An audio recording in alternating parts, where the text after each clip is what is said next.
Compartí la presentación y voy a poner para grabar, ¿sí? A ver, Rochi, decime si se ve, yo te algo aviso. a ver. La ventana. ¿Ahí se ve? Ahí se está poniendo la presentación. Bien. Sí, ahí Pero se no ve puse guarda para perfecto. grabar. No puse para grabar. Ya salió de la presentación, ¿no? Sí, Bueno, espera, voy a poner para grabar y... ¿Dónde está grabar? Grabando.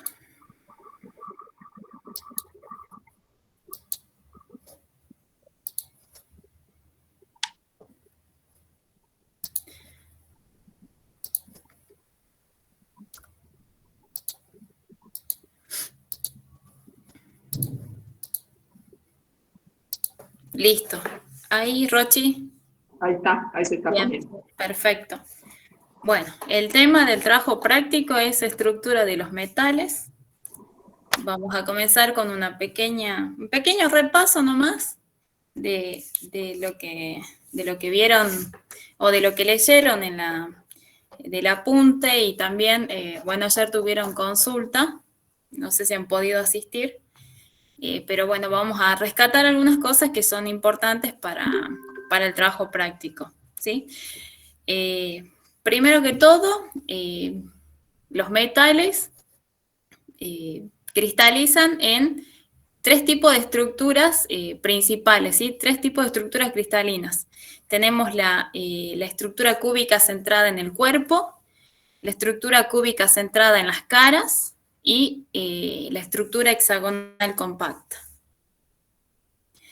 Cada una de estas, en realidad, todas las estructuras cristalinas tienen propiedades o características como pueden ser el número de átomos que tiene la celda unidad, el número de coordinación, el factor de empaquetamiento y también otras propiedades como densidad atómica superficial, densidad atómica lineal y densidad volumétrica. ¿Sí? Una de ellas es el número de átomos que contiene la celda unidad. Aquí se muestran la representación de cada una de estas tres estructuras, aquí con el modelo de esferas, considerando los átomos como esferas rígidas. Aquí se observa la celda unidad aislada, ¿sí? Solamente, o sea, fíjense, por ejemplo, para la estructura BCC, que tienen, aquí en esta configuración, tienen 8 átomos en los vértices, pero aquí se nota claramente que no es que todo el átomo está dentro de la celda unidad, sino que está una parte del átomo, ¿sí? El único que está comprendido totalmente en la celda es el átomo central, ¿sí? Que eso lo vemos aquí en este diagrama, en esta representación con puntos, ¿sí? Esta es la estructura BCC y la HCP. Ahora vamos a ver cómo se determina el número de átomos. Vamos a hacer un repaso, en realidad, de cómo se calcula, porque es algo que vamos a utilizar mucho durante la clase. Para empezar, para la estructura BCC, tienen 8 átomos en las esquinas, en los vértices, ¿sí? Pero cada uno de estos 8 átomos aporta, o 1/8 de ese átomo está dentro de la celda unidad, ¿sí? Porque recuerden que estas celdas unidad no están solitas, no están aisladas, sino que están una al lado de la otra y se repiten como una estructura cristalina, se repiten en el eje X, Y, Z, ¿sí? Son estructuras tridimensionales. Entonces, este átomo está compartido, por así decirlo, con varias celdas, ¿sí? En este caso, por 8 celdas. Entonces, los átomos que están en los vértices aportan 1/8 a la celda. Entonces, por eso es 8 por 1/8. Más el átomo que está en el centro. Entonces, para una estructura BCC, tenemos 2 átomos por celda unidad, ¿sí? Ahora, para la estructura FCC, ocurre lo mismo con los átomos que están en los vértices. Ellos están, 1/8 de cada uno de esos átomos está dentro de la celda unidad. Pero después ya no tenemos el átomo en el centro de la estructura, sino que tenemos átomos en el centro de las caras. Y esos átomos la mitad está contenida dentro de una celda y la otra mitad en otras celdas vecinas, ¿sí? Entonces, el número de átomos vendría a ser 8 por 1/8 de átomos de los que están en las esquinas, más 6 por 1/2, porque son 6 caras, por 1/2 de átomos que están en las caras. Y esto nos da un total de 4 átomos. Ahora, para la estructura hexagonal compacta, ¿sí? En este caso, observen, en el centro tienen 3 átomos que están totalmente incluidos dentro de la celda, ¿sí? Que son estos 3 que figuran aquí. Ahora, fíjense los que están en estos planos. Tienen 6 átomos en las esquinas y 6 átomos en estas esquinas. Y cada uno de esos átomos, ¿cuánto aporta a la celda o qué parte de ese átomo está dentro de la celda? ¿Ustedes saben? ¿O cómo harían para determinar qué volumen de ese átomo está dentro de la celda?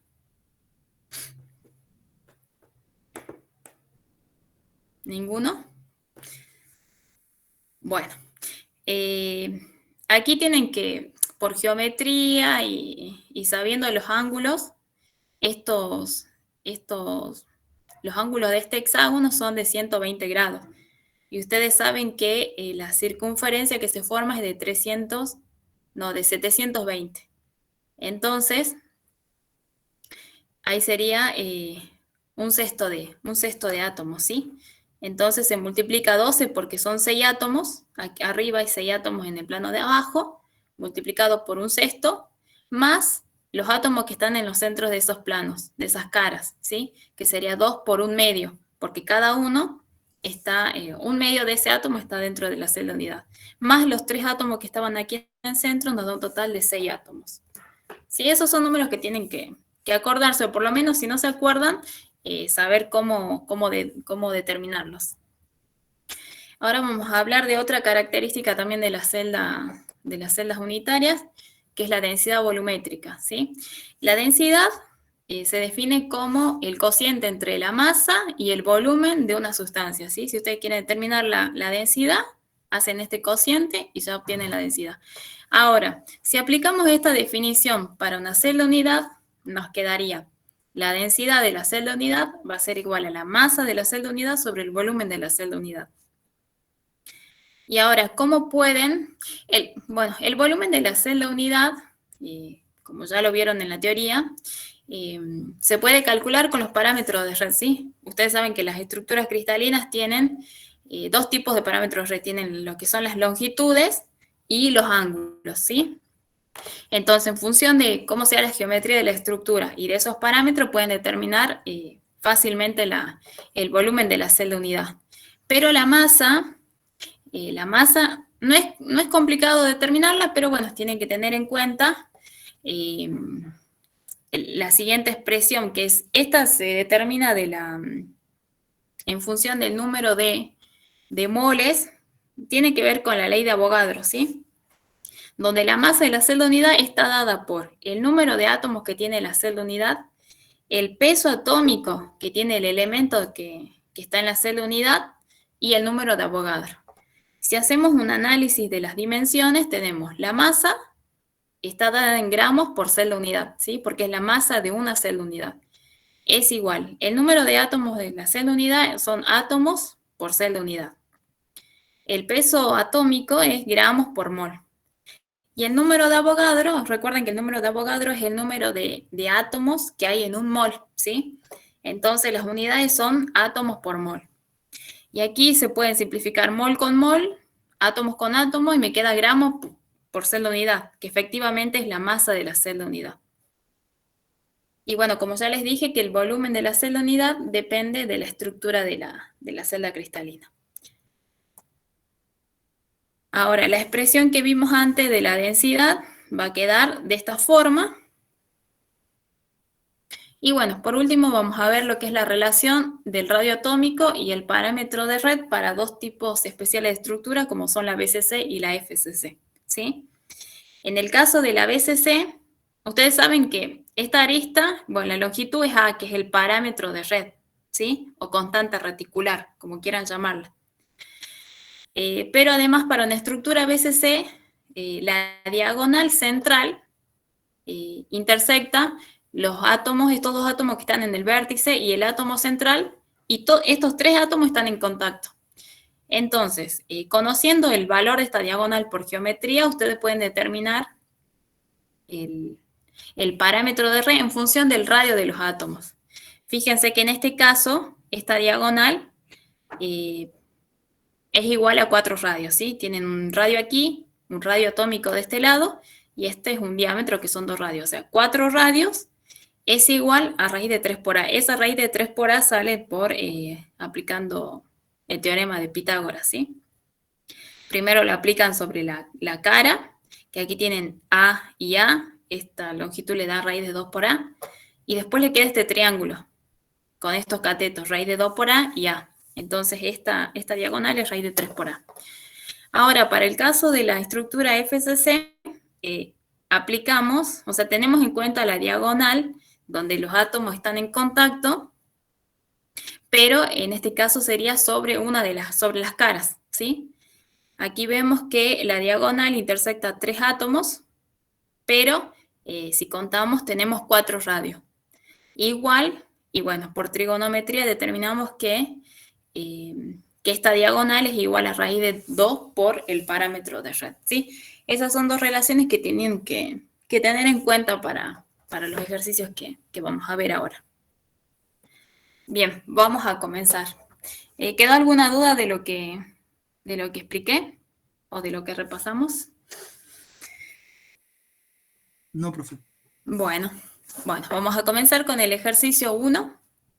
Les leo la consigna y bueno, lo vamos resolviendo. Dice, el indio tiene una estructura tetragonal con A y C igual a un determinado número. La densidad es de 7,286 gramos por centímetro cúbico y el peso atómico es de 114,82 gramos por mol. Y pregunta si el indio tiene una estructura tetragonal sencilla o tetragonal centrada en el cuerpo, ¿sí?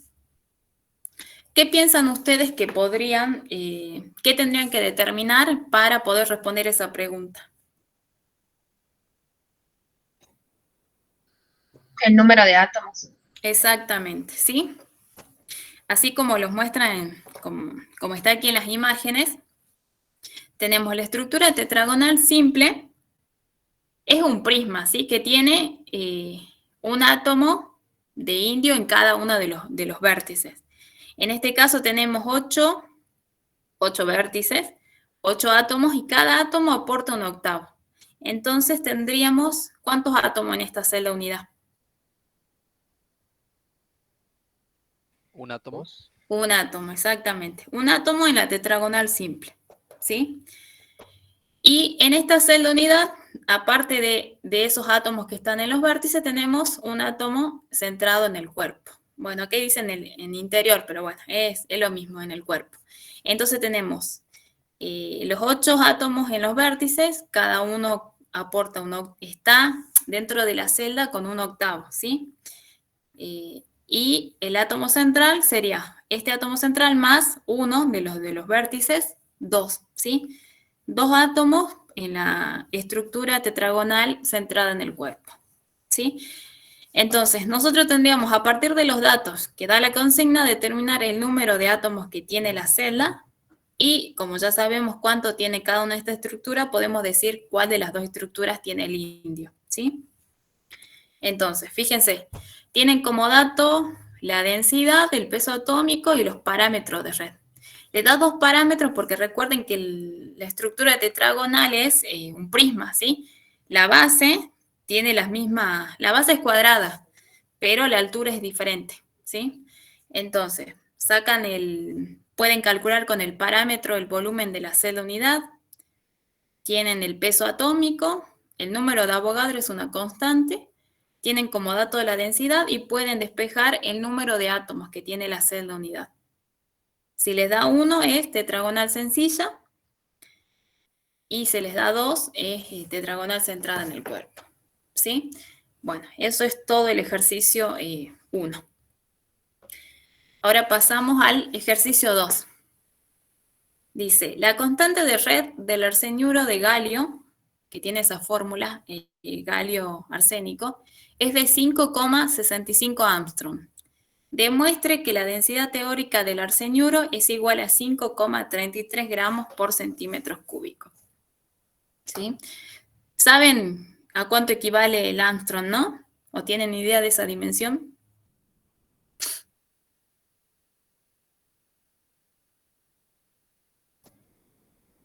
Bueno, un Armstrong es 10 a la menos 10 metros, ¿sí?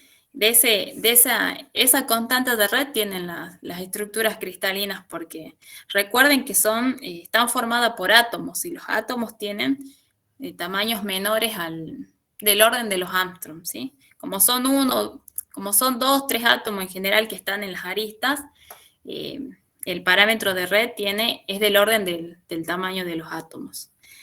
Ahora, veamos qué es lo que tienen que hacer en este ejercicio. Les pide calcular la densidad teórica, ¿sí? Esto ya no es una estructura que está formada por un solo elemento, ahora tienen 2 elementos.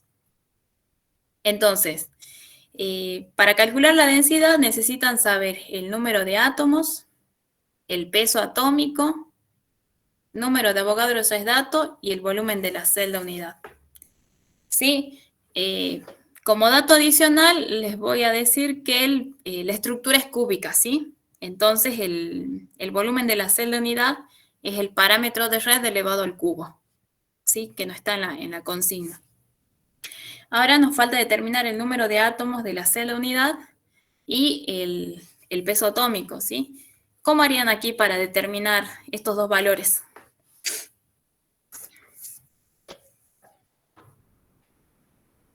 ¿Tienen alguna idea? ¿Se les ocurre algo?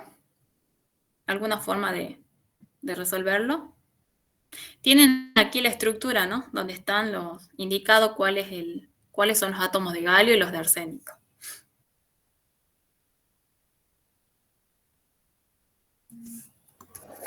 Puede ser, profe, puede ser que por la estructura y la geometría determine el número de átomos que hay adentro, y de ahí ya tendría toda la información para sacar la densidad teórica, digamos. Claro. Ahí ustedes tienen que tener cuidado en realidad. Fíjense aquí, el galio es la esfera clarita, ¿sí? ¿Qué tipo de estructura está formando el galio? El galio solo. Fíjense aquí. FCC. FCC, exactamente, ¿sí? Y el arsénico, digamos ahí que nos estaría molestando porque está acomodado, dando una estructura que no sabemos bien cuál es, ¿sí? Pero bueno, el galio tiene FCC y por lo tanto, ¿cuántos átomos de galio hay en la celda? O sea, hablando de números de equivalente. 4 átomos. 4 átomos, exactamente. ¿Y de arsénico cuánto hay? 4 parece. 4, exactamente, 4 de estas esferas. Fíjense que tienen 4 átomos de galio y 4 de arsénico, que se corresponde con la fórmula. ¿Por qué? Porque este compuesto está formado por un átomo de galio y uno de arsénico. Y en la estructura no necesariamente tiene que ser un átomo y un átomo, pueden ser más, pero siempre tienen que respetar esta fórmula. Siempre, por ejemplo, si tienen 2 átomos de galio, tienen que tener 2 de arsénico. Si tiene 3 de galio, 3 de arsénico. O sea, es 1 a 1 la relación. Entonces, aquí exactamente, o sea, se verifica que tienen 4 átomos de galio, 4 de arsénico, o sea que está repetida 4 veces esta fórmula. Para el caso que tengan compuesto de este tipo, donde ya no es de un solo metal, en ese caso, el número de átomos, no va el número total de átomos que tienen aquí, sino que va el número de veces que se repite esta fórmula, o el número de fórmulas sería, ¿sí?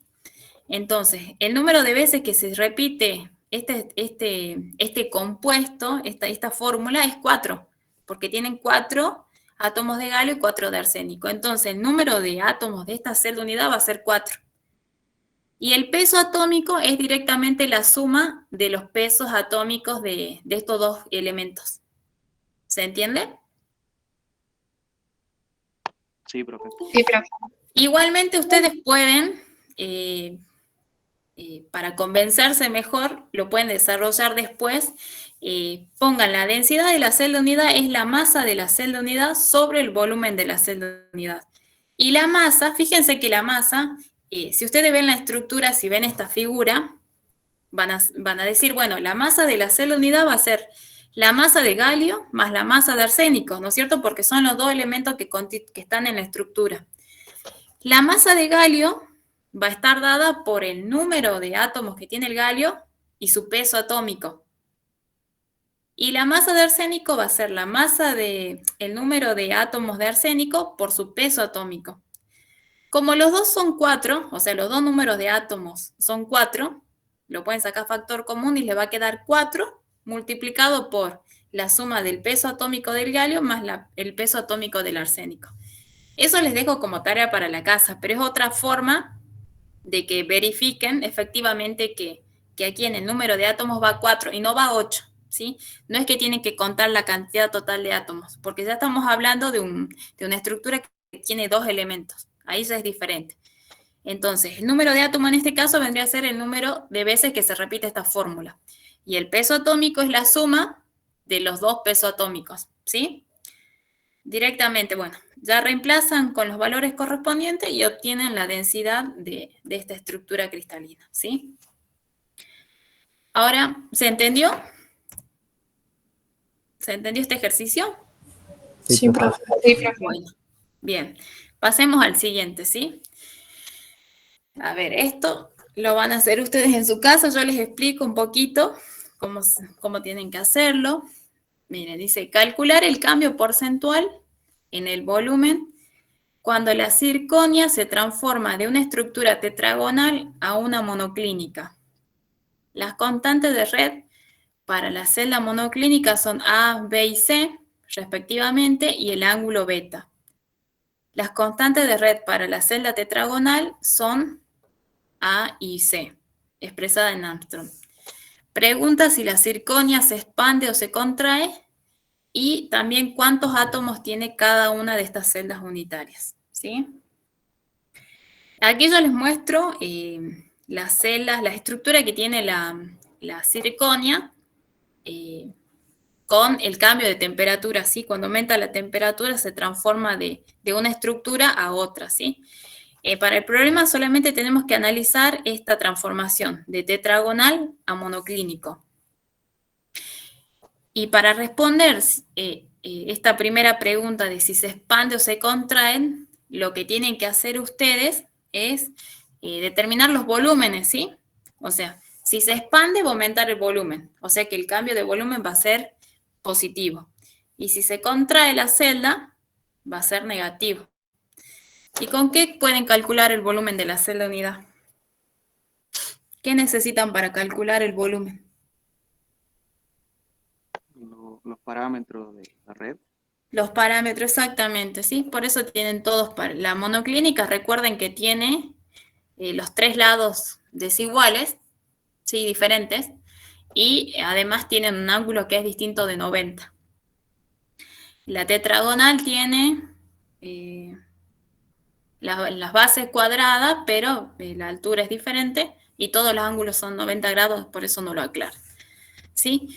Con los parámetros de red directamente calculan los volúmenes y con esos volúmenes calculan el cambio de volumen que hay al pasar de tetragonal a monoclínica. Ahora, la siguiente pregunta es, ¿cuántos átomos tiene cada una de estas celdas unitarias? A ver si se animan a decirme. Los átomos, como es un compuesto, la circonia no es un compuesto metálico, en realidad es un cerámico que está formado por átomos de circonio, que es un metal, y de oxígeno, ¿sí? Las esferas chiquititas, las rojas, corresponden a la circonia, que sería como un catión en realidad, y las esferas grandes corresponden a los iones de oxígeno, ¿sí? A ver, ¿qué tipo de estructura está formando el oxígeno? Que son las esferas azules, en la monoclínica, por ejemplo. FCC, profe. Sí, en realidad aquí no es tan visible, ¿no? La que es visible son las esferas rojas que son de circonia, ¿sí? En ese caso sí, es FCC. El de oxígeno también, pero bueno, justo en esta estructura así como está, si tuviéramos varias celdas así repetidas, ahí sí veríamos que el oxígeno también forma una estructura FCC, para que se acoplen bien los elementos, digamos. Entonces, al ser FCC, por ejemplo, esta es la monoclínica, ¿cuántos átomos de circonio tiene? 4, profe. 4. Vieron que ya aprendiendo de lo que vimos al principio, acordándose ya saben, cuando ni siquiera tienen que hacer el cálculo, ya lo saben. Entonces son 4 átomos de circonio. ¿Y cuánto de oxígeno? ¿Cuántos átomos cuentan? Todos estos átomos están dentro de la celda, ¿sí? Todos estos átomos azules. 8. 8, ¿sí? Yo les comento, la circonia es un óxido de circonio, cuya fórmula es circonia, oxígeno 2. Y fíjense que efectivamente se cumple aquí en la estructura. Tienen 4 átomos de circonio y como el oxígeno es el doble, tienen 8 átomos de oxígeno, ¿sí? O sea que en la estructura tendrían 4 fórmulas de circonio, ¿sí? Porque la circonia tiene circonio, oxígeno 2. Y aquí en la estructura se está repitiendo 4 veces. Pero además, otra cosa importante es que siempre, toda estructura tiene carga cero. Por eso también es que se respeta la fórmula del óxido, porque si no, no estaría balanceado aquí las cargas en la estructura. La carga neta siempre tiene que ser 0. ¿Sí? El circonio tiene carga 4 positivo, entonces si tienen 4 átomos de circonio por 4 cargas positivas, tienen 16 cargas positivas, digamos, aquí en la estructura. Y el oxígeno, tienen 8 iones de oxígeno, cada ion con 2 cargas negativas, entonces si hacen 8 por 2, 16. 16 cargas negativas. Tienen 16 positivas, 16 negativas, se compensa, ¿sí? Es neutra la celda. Siempre se tiene que cumplir eso. Ahora vean en la cúbica. ¿Cuántos átomos tiene de cada uno de los elementos? 4. 4 de la circonio, ¿sí? Del circonio, disculpa. Del rojo. Y 8 del oxígeno. Se respeta la fórmula. Lo único que cambia en estas estructuras son los parámetros, ¿sí? El volumen de la celda. Puede ser que se haga más compacta o menos compacta, ¿sí?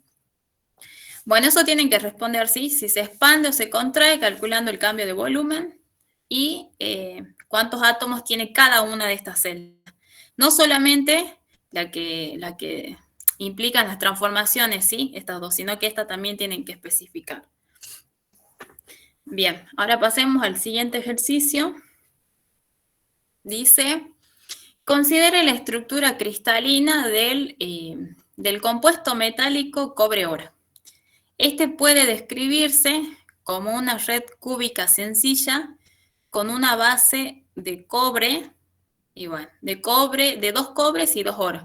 Y cada uno de esos átomos tiene coordenadas específicas, ¿sí? Pregunta, ¿cuántos átomos de cada elemento hay en una celda unidad? Y pide que dibuje la celda unitaria de este compuesto metálico, ¿sí? En la teoría vieron las redes cristalinas, las redes de Bravais, que eran 14, y siempre se representa como una figura geométrica donde tienen nodos o puntos, digamos, que representarían átomos, ¿sí? Pero no siempre ocurre que esos puntitos que ustedes ven en la red son átomos. Pueden ser conjunto de átomos, pueden ser moléculas, ¿sí?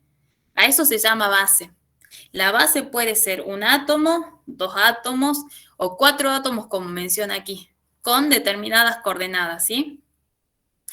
Los cristales es la suma, digamos, de las redes de Bravais, donde veíamos estos puntitos acomodados que seguían un ordenamiento, y donde cada uno de esos puntos es una base.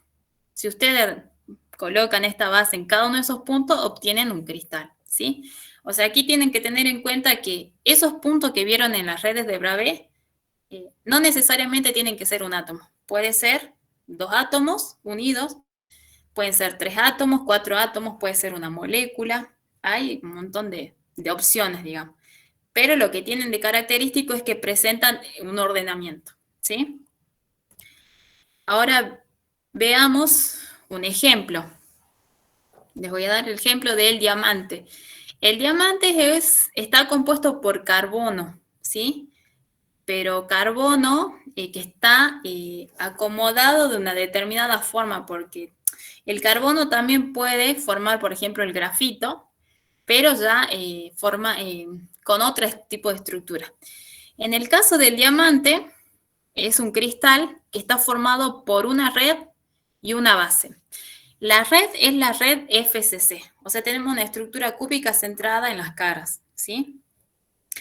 Esta es la estructura. Fíjense, todos los átomos, estos claritos y los de color negro, son todos de carbono, ¿sí? Solamente se los marcó con esos colores para distinguirlo. La red en el caso del diamante es FCC, que sería la que forman estos átomos, los que están, los átomos coloreados de negro, ¿sí? Fíjense que tienen los átomos en los vértices y los átomos en los centros de las caras, ¿sí? Los 6 átomos. Y en este caso la base, la que se repite en cada punto, son 2 átomos. El primero de los átomos es un carbono que está en el origen, aquí podemos tomar como el origen, y otro carbono, que va a ser este, que tiene coordenadas un cuarto de A, que A es el parámetro de red, ¿sí? Si el parámetro de red fuera 1, sería un cuarto. Recuerden que siempre que hablamos de estructura cristalina y queremos identificar dónde están posicionados los átomos, tenemos que trazar un eje de coordenadas y bueno, ahí los átomos los ubicamos con esas coordenadas, ¿sí? En este caso, podemos tomar este como el 0, 0, 0 y este un cuarto. Entonces, esta sería nuestra base. Esta sería como el puntito que se repite en la red FCC. Fíjense, aquí tienen una base. Después tienen aquí otra base. O sea, es la misma, pero en cada posición del FCC, ¿sí? Tienen esta, después tienen esta y esta. No se muestran las otras porque los átomos estos, los que están de blanco, ya pertenecen a otra celda. Aquí solo se mostró de una celda. Si ustedes trasladaran, repetirían las celdas a los costados para ver si efectivamente, cómo están acomodados los átomos, verían que cada uno de estos átomos que forman la red de FCC está unido a un átomo de este color blanco y esa base efectivamente se repetiría para cada punto de la FCC. Entonces, el diamante puede ser escrito como una red de FCC donde la base son 2 átomos de carbono en 2 posiciones diferentes, ¿sí? Ahora, vamos al problema, ¿sí? En este caso, para poder graficarla y para poder saber el número de átomos que tiene la celda unidad, tienen que partir de la base. Primero tienen que graficar la base en el eje de coordenadas y también la estructura. La estructura es cúbica sencilla o cúbica primitiva, ¿sí? De cualquiera de las 2 formas está bien. ¿Qué es la cúbica? Que no tiene solamente átomos en los vértices. Ahora, esos vértices no van a ser átomos, ya va a ser esta base, este conjunto de átomos. Entonces, nosotros cuando vamos a graficar la estructura cristalina, cada uno de esos puntitos de la red cúbica simple o cúbica sencilla va a ser estos 4 átomos. O sea, tienen que reemplazar cada uno de estos puntos por esta base. De esa forma nos queda una estructura de este tipo, donde la base es esta. Ahora, bueno, se complica un poquito porque es medio difícil de verlo. Yo no sé qué tanto les cuesta a ustedes, bueno, a mí me cuesta un montón.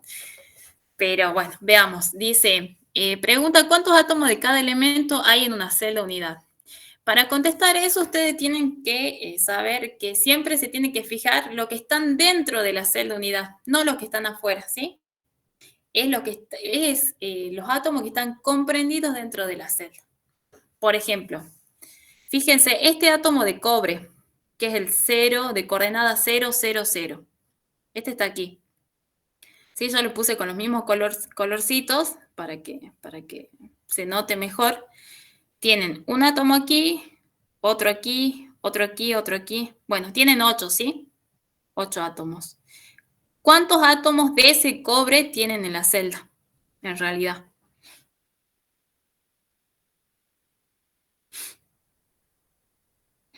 Uno. Uno, porque cada uno está contenido dentro de la celda, pero en un octavo, digamos. Un octavo del volumen de ese átomo está dentro de la celda. Entonces, un solo átomo de cobre con estas coordenadas 0, 0, 0. Ahora vamos con el oro, que está en color verde, ¿sí? Pero vamos a analizar de esta celda que está marcada, ¿no? Porque fíjense que aquí hay átomos que ya están fuera de la celda, eso no lo tenemos que tener en cuenta. Pero este que está en verde, tienen uno aquí y otro aquí, ¿sí? Y justo están sobre las caras de la estructura. Entonces, como están sobre la cara, cada uno, la mitad de ese átomo está dentro de la celda. Entonces, al tener dos átomos, hacemos 2 por un medio, nos da un átomo. O sea que tenemos un átomo de oro, ¿sí? Tenemos un átomo de este cobre celeste, un átomo de este oro verde. Ahora veamos de los otros átomos. Del oro, que está de color anaranjado, tenemos este, que está dentro de la celda, y este. En realidad no es que esté dentro, está sobre el plano, sí está dentro, pero está sobre el plano, su centro está sobre la cara, ¿sí? Entonces, esto es lo mismo que el caso del otro oro, del oro que está con otras coordenadas, ¿sí? Tienen aquí medio átomo, suman un átomo, ¿sí? Bueno, les dejo para que, como tarea, lo del cobre. Eso sí, tienen que verificar que esta fórmula, que este compuesto se repita una cantidad de veces dentro de la celda. Recuerden que si tienen un átomo de cobre en total, fíjense que en este caso sacamos uno de este oro que está de color anaranjado y uno de este oro que está con color verde, serían 2 átomos de oro en total, solo que en distintas posiciones. Si tenemos 2 átomos de oro, sí o sí, por la fórmula, en la celda unidad tenemos que tener 2 átomos en total de cobre. O sea, si tenemos uno de este celeste, sí o sí tiene que ser uno de este, ¿sí? Y eso lo pueden verificar. Pero eso siempre tengan en cuenta, que el número total de átomos tiene que verificar la fórmula, ¿sí? Si hay un átomo de cobre, tiene que haber un átomo de oro. Si hay 3 átomos de cobre, tiene que haber 3 átomos de oro, ¿sí? Siempre iguales. Siempre tienen que respetar la fórmula. Pueden ser varias, es que se repita varias veces, no hay problema, una X cantidad, pero la misma relación 1 a 1. ¿Se entendió cómo tienen que hacer este ejercicio? ¿Se entendió lo de la base y la red? Bueno, Sí, ahí, profe. sí, Después en el inciso C dice de una representación de la celda unitaria para la que un átomo de la base sea oro en base 000. eso, en realidad tienen que hacer un cambio ubicar uno de estos átomos de oro, dice, ¿no? Porque yo no tengo la consigna aquí, pero en realidad es como desplazar el eje X y Z hacia el otro, hacia este átomo, y que aquí sea 0, 0, 0, y ahí tienen que averiguar las coordenadas de los otros átomos, ya no van a ser las mismas que esta. Pero no lo borré ese inciso porque es complejo para hacerlo directamente. Es suficiente con que calculen la cantidad de átomos y con que dibujen las celdas, ¿sí? Bueno, Ese inciso no lo hagan al C. Bien, pasemos ahora al ejercicio 5. Ya dejamos un poco lo que es número de equivalentes, ese tema. Vamos a comenzar con lo que es distancia entre planos, ¿sí? El problema dice, el aluminio tiene una estructura cristalina FCC y una celda unidad con constante de red de 0,49 nanómetros. Recuerden que el nanómetro es 10 a la menos 9 metros, ¿sí? Y pregunta cuál es la distancia entre planos D110, D111 y D220, ¿sí? ¿Qué son estos numeritos? ¿Tienen idea? Son los índices de Miller. Exactamente, ¿sí? Esta sería la distancia entre planos cuyos índices son 1, 1, 0. ¿Bien? Aquí está graficado, al igual que en esta otra diapositiva, ¿a qué se refiere con distancia interplanar? ¿Sí? La distancia interplanar es la mínima distancia que hay entre planos que tienen los mismos índices de Miller, ¿sí? En este caso, por ejemplo, tenemos el plano 0, 0, 1, que ya vamos a ver después cómo se determina esto, pero básicamente este plano sería un plano que no intersecta, que es paralelo al eje XY e intersecta a Z en 1, ¿sí? Pero si nosotros graficamos planos que sean paralelos a este, obtenemos, por ejemplo, estos dos, y la distancia interplanar sería la distancia entre estos dos planos, por ejemplo, entre dos planos cercanos. La mínima distancia. A eso se refiere con distancia interplanar. Lo mismo ocurre para este caso, que la distancia es la más corta, no es perpendicular. Lo mismo para estos planos, ¿sí? Pero volvamos al problema. Dice, el aluminio tiene una estructura FCC, ¿sí? La distancia interplanar es función de los parámetros de red y de los índices de Miller, ¿sí? De los índices del plano. En el caso de las estructuras cúbicas es simple, ¿sí? Porque solamente tenemos un único parámetro de red. Cuando ya tenemos parámetros distintos y tenemos ángulos, ahí se complica un poquito lo que es la distancia interplanar. Pero para estructuras cúbicas usamos la ecuación cuadrática de Miller, ¿sí? Que es esta expresión. Entonces, en este problema, que es bastante sencillo, directamente ustedes tienen el parámetro de red, o sea, conocen A, tienen que reemplazar por los índices H, K, L, recuérdense que H es el primero, K el segundo y L es el tercero, y calculan la distancia interplanar, ¿sí? Es lo único que tienen que hacer en este problema. Ahora pasemos al siguiente. Ahora comenzamos un poco con lo que es densidades, ¿sí? Densidades de las estructuras cristalinas. Recuerden que tienen tres tipos: la densidad lineal, la superficial y la volumétrica, ¿sí? La densidad lineal se define como el número de átomos que tienen sus centros localizados en una dirección dada, dividida la longitud de la dirección, ¿sí? La densidad lineal está expresada en átomos por unidad de longitud. En este problema piden calcular la densidad lineal en la dirección 1, 1, 0. Así se escriben las direcciones entre corchetes, con los números, con los índices sin coma, ¿sí? Y si es negativo, con una línea arriba del número que es negativo. De la red cristalina del plomo expresada en átomos por milímetro. El plomo tiene una estructura cristalina FCC y una constante de red de tanto. Bien.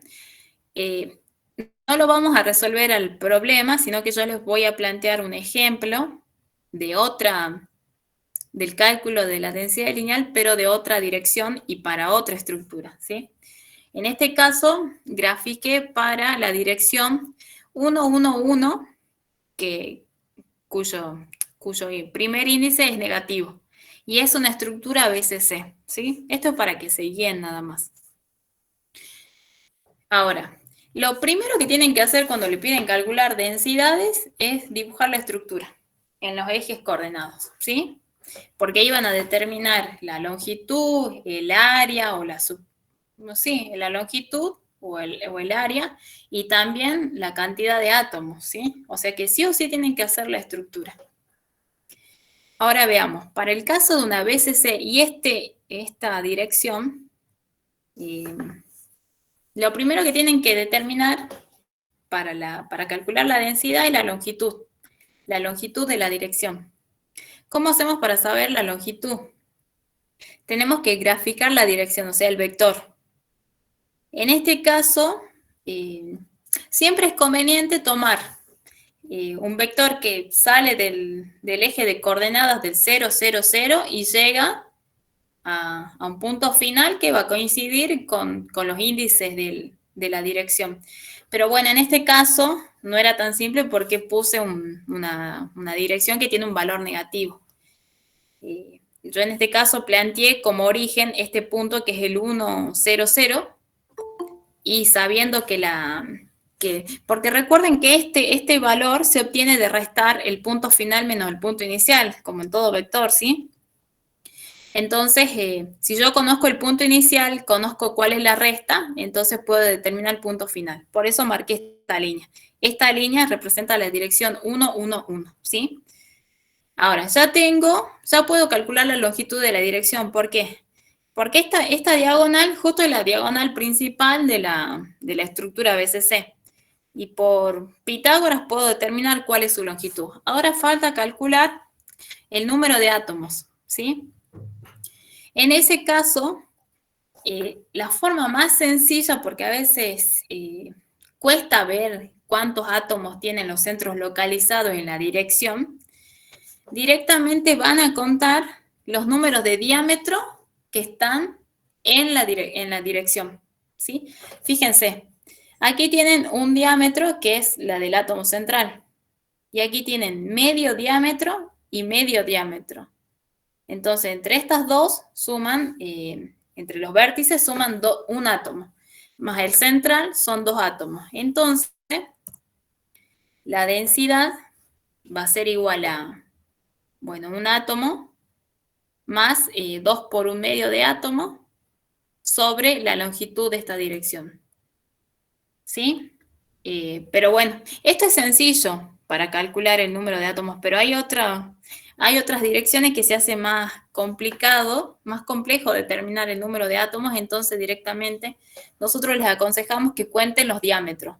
Y de acuerdo a cuántos diámetros tienen, va a ser la cantidad de átomos directamente, para este caso de densidad lineal. Ahora veamos la densidad planar, ¿sí? El ejercicio dice calcular cuál es el valor de la densidad del plano 110 en una estructura cristalina FCC. ¿Sí?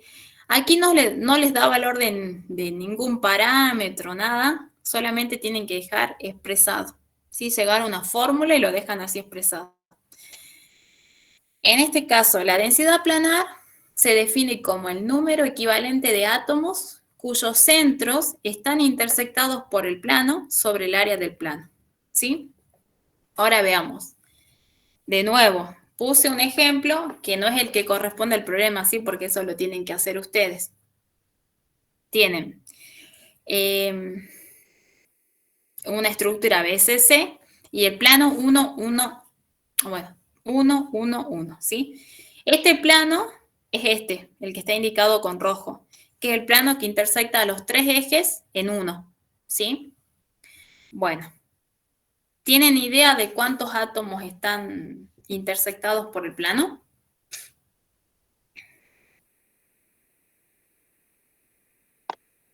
Yo diría que del medio, no sé si pasa por el centro. Claro, efectivamente. Fíjate, son 3, los de los vértices sí pasa por el centro, ¿sí? Y tenés el átomo central que está en duda de si pasa o no pasa, ¿sí? Lo que tenés que hacer ahí, porque la definición nos dice cuyos centros están intersectados por el plano, es verificar. La coordenada del centro de este átomo es un medio, un medio, un medio. Siempre tomando como A igual a 1, ¿no? El valor unitario. Entonces, la coordenada del centro de este átomo es un medio, un medio, un medio. Si ustedes sacan la ecuación de este plano y reemplazan este punto que tendría, si de verdad pasa por ahí, pues si el plano pasa por el centro, el punto debería pertenecer al plano, ¿no es cierto? Si ustedes lo reemplazan, se van a dar cuenta que no pertenece. Entonces, directamente no consideran este átomo. ¿Por qué? Porque el centro no está intersectado por el plano. Por más que esté intersectado en alguna parte, que no es el centro, no lo consideran, porque la definición dice átomos cuyos centros están intersectados por el plano, ¿sí? Siempre que tengan esa duda, busquen la coordenada del centro del átomo, lo reemplazan en la ecuación del plano, que eso, bueno, ya es de matemática, y si verifica es porque pertenece. Si no verifica, no pertenece y no lo cuentan al átomo. En este caso, no pertenece. Ahora veamos en cuánto intersecta cada átomo que está en los vértices. Fíjense que es un triángulo equilátero, ¿sí? Entonces los ángulos son de 60 grados. Y 60 sería de toda esta circunferencia, que mide 360, sería un sexto, ¿sí? O sea, un sexto aquí y un sexto aquí. Entonces, en ese caso tenemos 3 por un sexto, me da un medio. O sea que el plano 1, 1 intersecta a medio átomo nada más, ¿sí? Y el área del plano lo van a sacar por trigonometría. Eso ya lo tienen que calcular, pero trabajar matemáticamente, ¿sí? Pero básicamente recuerden que para tener en cuenta el átomo, el centro tiene que ser intersectado por el plano, si no, no lo cuentan directamente al átomo. ¿Se entendió? Sí, profe. Bueno, bien. Ahora pasemos al siguiente. Vamos a desarrollar todo porque ya quedan 3 ejercicios y así ya van a descansar, ¿sí? El práctico no es largo, es cortito, así que quiero que terminemos y ya los dejo, los libero. Dice ejercicio 8.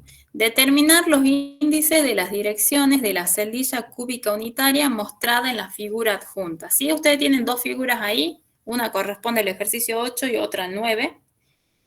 Y bueno, en el 8 le pide determinar los índices de las direcciones. Esto está en teoría, ¿no?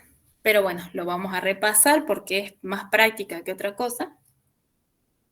Para determinar una dirección, lo primero que tienen que hacer es determinar las coordenadas de los puntos final e inicial de la dirección. Luego, hacen la diferencia de las coordenadas y una vez que hacen la diferencia, se fijan si hay fracciones.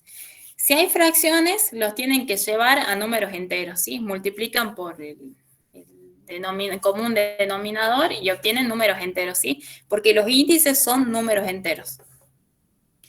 Y una vez que hacen eso, una vez que ya lo tienen expresado como números enteros, la notación para la dirección es poner esos índices que obtuvieron entre corchetes, sin coma, y en el caso que tengan valor negativo, va una línea arriba del número que es negativo, ¿sí? De esos índices que tienen, vamos a ver un solo ejemplo, ¿sí? Para la dirección B, tienen... Este es la dirección B, ¿sí? Este es el punto inicial y este es el punto final, ¿sí? El punto inicial se corresponde con 1 de X, medio de Y y 1 de Z, ¿sí? Que es lo que dice aquí. Y el final es el 1, 0, 0, ¿sí? Que es lo que está escrito aquí. Tienen que hacer la diferencia, eliminar las fracciones, porque aquí tienen menos un medio, multiplican todo por 2. Al multiplicar por 2 le queda 0, menos 1, menos 2. Y para ponerlo en notación de índice de dirección, tienen que poner estos números entre corchete, sin coma, y los valores que son negativos con una rayita arriba, ¿sí? No van números negativos en los índices. Entonces queda, por ejemplo, para el caso de la dirección B, queda de esta forma, ¿sí? Es bastante sencillo. Ahora pasemos a lo que es los índices de Miller, que es para... lo anterior era para direcciones, esto es para planos, ¿sí? Profe, ¿Sí? tengo una duda en la diapositiva anterior. Sí. ahí, por ejemplo, si me dan, qué sé yo, una quiera, Sí. tengo que hacer como todo el proceso inverso de estos pasos, o sea, no hay alguna forma de identificar En, real- rápidamente. en realidad, si te dan la dirección, porque fíjate que aquí no hay que hacer, en realidad la dirección es la resta, la dirección es del vector. Entonces, si a vos te están dando la dirección como dato, que sería la diferencia entre el punto final menos el inicial, lo que te conviene es siempre ubicar el origen en el 0, 0, 0, y el punto final va a ser los índices que te estén dando. Por ejemplo, si a vos te dicen la dirección 1, 1, 1, va a ser una dirección que comienza aquí y que finaliza en el 1, 1, 1. O sea, siempre te conviene poner como punto inicial el 0, 0, 0. ¿Para qué? Para que el punto final sea el mismo que los valores del índice. ¿Sí? ¿Se entiende? Sí, sí, sí se entiende. Eso es lo único que tenés que hacer para las direcciones. ¿Sí? O sea, pongo de referencia donde me convenga, ¿no? Claro, claro, porque en realidad si a vos si le da como dato la dirección, te está dando la resta. Entonces vos podés proponer un punto inicial y tenés que calcular el punto final. Es como una suma, resta de vectores, ¿sí? Son coordenadas de puntos. Solo que sí, al final se pone con esta notación, pero estamos hablando de puntos, de diferencia entre coordenadas entre puntos. Sí, vos pones el que te conviene como punto inicial y el punto final ya lo calculas. Lo calculas, hacer la suma del punto inicial más la dirección y te va a dar el punto final. ¿Mm? Así que cualquier cosa pueden consultar después si les surgen dudas cuando resuelvan, ¿sí? Profe, y ese en Sí. el punto inicial, ¿por qué sería 1 un medio 1? ¿No sería 1, 0, 1? Ajá, no lo Si veo. vos... Sí. ¿Ah? Sí, porque no lo veo porque sería un medio. Porque en realidad un medio corresponde al Y. Acuérdate, el eje X está aquí.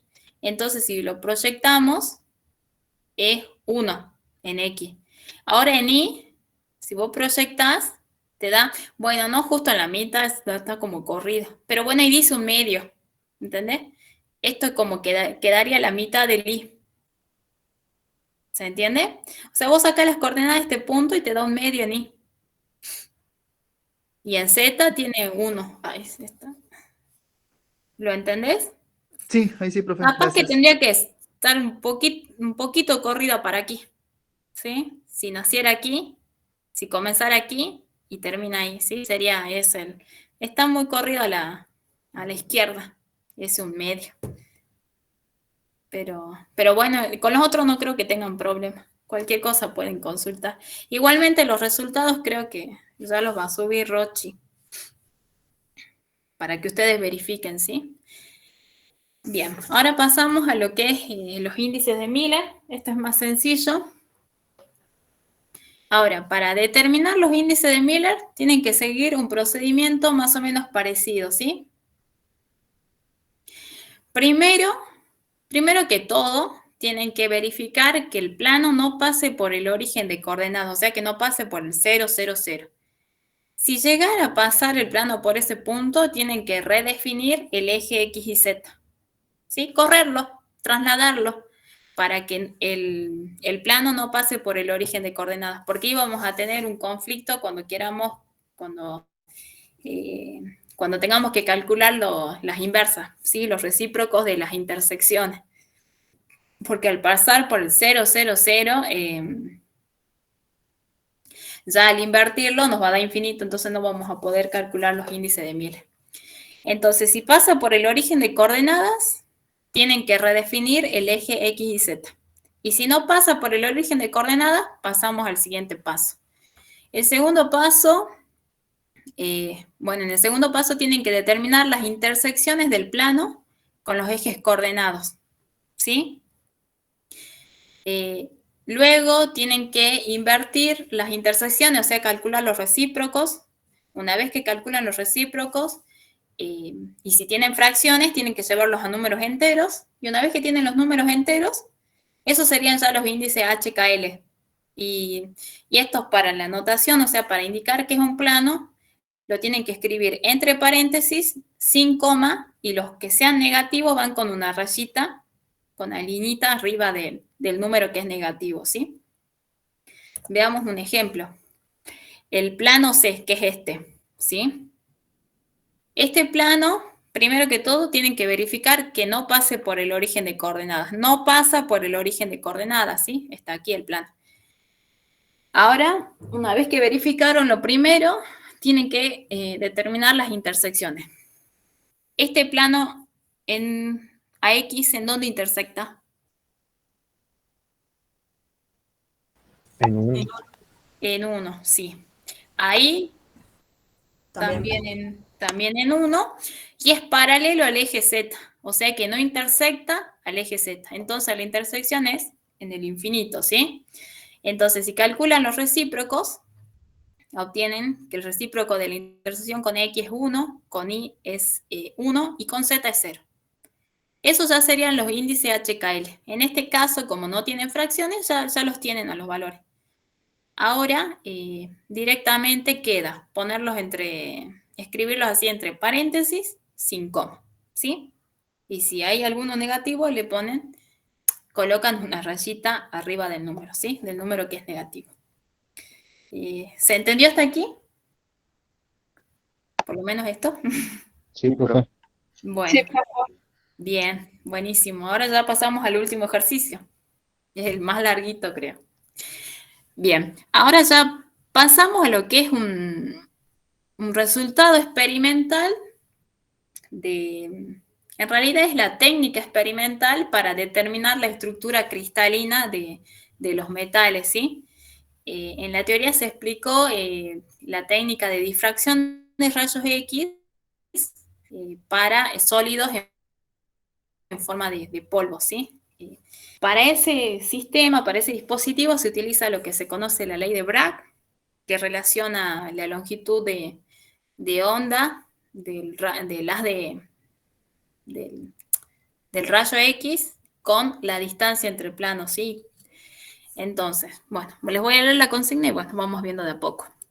Dice, en la figura adjunta se muestran los primeros 5 picos de difracción para un determinado elemento que tiene una estructura cristalina BCC, para los cuales corresponden los ángulos de difracción. Bueno, se listan 5 ángulos, sabiendo que se utiliza una radiación monocromática, cuya longitud de onda es de 0,1542 nanómetros, se pide determinar, primero, los planos HKL para cada uno de los picos, segundo, la distancia entre planos para cada uno de los picos, y tercero, que mencionen cuál es el elemento que fue estudiado, ¿sí? Bueno, aquí vamos a recurrir a algunos recursos que se dieron en la teoría.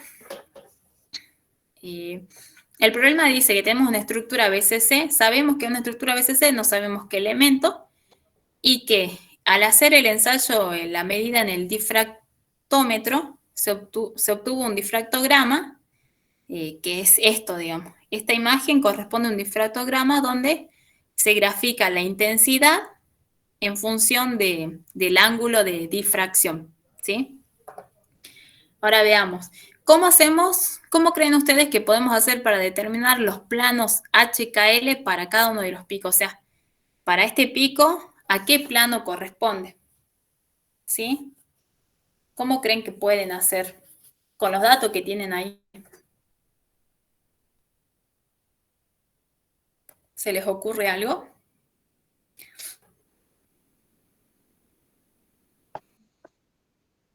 Me imagino que como están dados los ángulos de difracción, podríamos usar la ley de Bragg, que no me acuerdo cómo.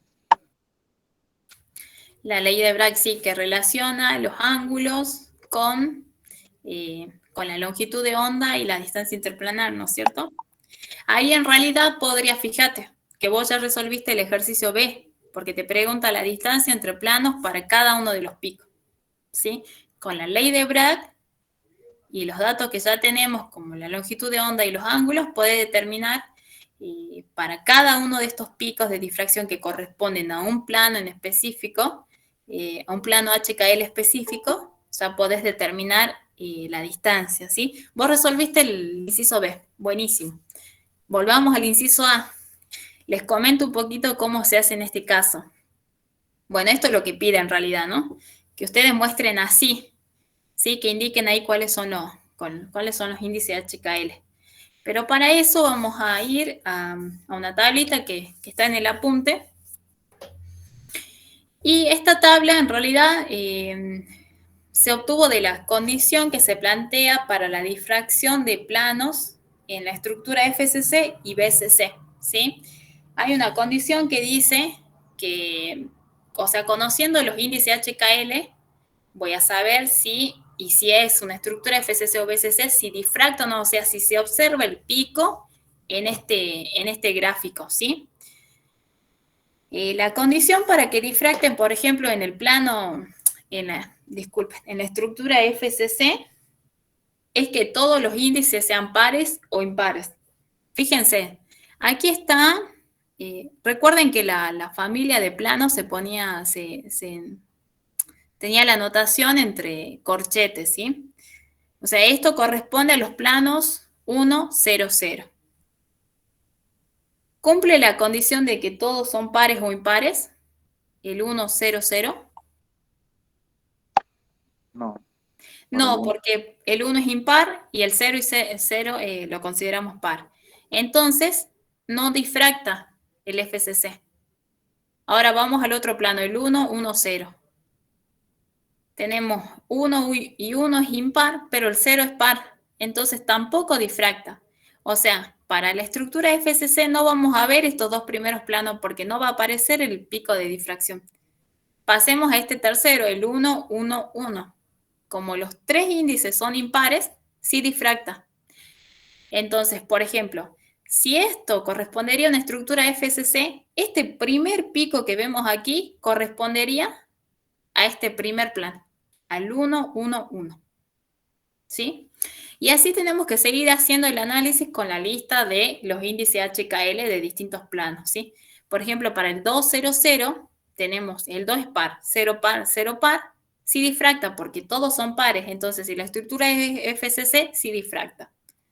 Entonces, para el caso que sea una estructura FCC, este plano correspondería al 2, 0, 0. ¿Sí? ¿Lo entienden? ¿Entienden cómo es? Sí, profe. Ah, bueno. Bien. Ahora, para la BCC, la condición para que hayan planos de difracción es que la suma de los índices HKL sea par. ¿Sí? Entonces, fíjense, si ustedes suman 1, 0, 0, les da 1, es impar. Entonces no difracta, no se observa el pico en el difractograma. Ahora, para el 1, 1, 0, si suman 1 más 0 es 2, es par, difracta. ¿Sí? Para este es 3 la suma, no difracta. Para este es 2 más 0, 2, difracta porque es par. Y así van descartando, van viendo qué planos difractan y cuáles no. Entonces, como dice que una estructura FCC, BCC, aquí ya tienen ustedes la lista de los primeros 5 planos que difractan. El 1, 1, 0, el 2, 0, 0, el 2, 1, 1, 2, 2, 0 y 3, 1, 0. O sea que el primer pico de difracción corresponde al 1, 1, 0. El segundo pico, que está a 58,4, corresponde al 2, 0, 0. El tercer pico que aparece aquí corresponde al tercer plano, el 2, 1, 1. ¿Sí? Y así. Entonces ya tienen definido cuáles son los planos HKL para cada uno de estos picos. ¿Sí? De esta tablita pueden determinar eso. Ahora pasemos a lo siguiente, que en realidad ya lo resolvió su compañero, ¿sí? Que dijo que podíamos calcular la distancia entre planos con la ley de Bragg, ¿sí? Aquí quiero que tengan en cuenta, que no se confundan, Porque, por ejemplo, en el examen no le vamos a decir tienen 2 θ o tienen θ. Le vamos a decir ángulo de Bragg o ángulo de difracción, ¿sí? El ángulo de Bragg es θ. Eso deriva de la ley de Bragg, ¿sí? En la ley de Bragg aparece θ, que es el ángulo de Bragg. El θ que aparece ahí es ángulo de Bragg. En cambio, el ángulo de difracción es 2 θ. Esto surge de la disposición que tiene el equipo, ¿no? El equipo nos devuelve un gráfico donde se muestra cómo varía la intensidad con respecto de 2 θ. Por eso se llama ángulo de difracción. Eso ténganlo en cuenta, ¿sí? Era solo a modo para aclararles, ¿sí? Ahora el inciso C pide determinar el elemento estudiado. En la plataforma se subió una tabla que dice algunas propiedades de elementos seleccionados. Ahí hay una lista de elementos donde se detalla la estructura cristalina, el parámetro de red, la densidad y otras propiedades, creo. Pero por lo menos las 3 que le mencioné están, ¿sí? Entonces, ustedes para determinar de qué elemento se trata, ¿qué es lo que tendrían que determinar? Fíjense que en la consigna ya les dice que una estructura BCC, ¿sí? Pero ¿qué más tendrían que saber para decirme qué elemento es? ¿Qué tendrían que conocer? La constante de red. La constante de red, exactamente. Porque la constante de red, fíjense que está muy vinculada con el radio atómico, ¿sí? Por eso al principio yo les expliqué ahí para la estructura BCC y para el FCC cómo se relaciona el parámetro de red con el radio del átomo, ¿sí? Entonces, lo que tienen que hacer ustedes aquí es determinar el parámetro de red. Y para eso pueden utilizar la ecuación cuadrática de Miller, o sea, tienen que despejar A. Ya calcularon distancias interplanares, ¿sí? En el inciso B. Pero bueno, distancias para, fíjense, ¿no? Una cosa, aquí me faltó poner HKL abajo, como subíndice. Porque siempre esta distancia que se calcula es en referencia a un plano determinado, ¿no? Eso anótenlo ustedes. Esta distancia es distancia sub HKL. Si es para un plano en específico. Entonces, con cualquiera de los que han calculado, ya tienen la distancia, ya tienen los índices, pueden calcular el valor de A. Una vez que tengan el valor de A, se van a esa tabla y se fijan la estructura, y que coincida la estructura y que coincida el parámetro de red, y ya indican cuál es el elemento de estudio, digamos, el que se estudió, del que se obtuvo ese difractograma, ¿sí? Y bueno, chicos, eso es todo. Ya terminó el práctico. ¿Quedó alguna duda de esta parte, de este ejercicio? No, profe. ¿No?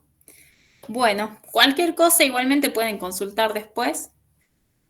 Como dijo Rochi en la clase directamente la semana que viene, y bueno, se les da un día más para que puedan presentar en tiempo y forma el práctico, ¿sí? Así que bueno, chicos, eso es todo por hoy. Nos estaremos viendo después del milagro, porque ya no tienen clase la semana que viene.